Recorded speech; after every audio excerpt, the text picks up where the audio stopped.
मौलवी साहब एक दिन अपनी जोजा से कहने लगे, भलिए लोके, मेरा तो जब मूड होता है जगा लेता हूँ, तुम्हारा भी कभी मूड रोमांटिक हो तो बताया करो।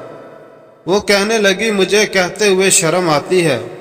मौलवी साहब ने कहा, बाहर अलमारी में वो जो एक डब्बा पड़ा है, जिस दिन मूड हो ईशा से पहले उल्टा कर दिया करना। दूसरे दिन मौलवी साहब ईशा के बाद घर आए तो डब्बा उल्टा पड़ा था। खुशी खुशी कमरे को गए। ये सिलसिला एक हफ्ता जारी रहा। हर गुजरते दिन डब्बा उल्टा पड़ा होता था और मौलवी पिछले दिन से कम खुशी के साथ कमरे को रवाना हो जाता।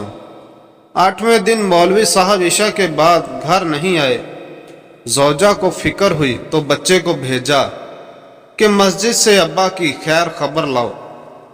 बच्चा गया और कहा कि खैरियत है, आप घर नहीं आए। मौलवी साहब ने कहा, पहले घर जाओ और देख आओ डब्बा उल्टा पड़ा है या सीधा। बच्चा देखकर वापस आया और बताया कि डब्बा उल्टा पड़ा है। मौलवी साहब, बस फिर पुत्र या अब्बा रखो तो या डब्बा रखो।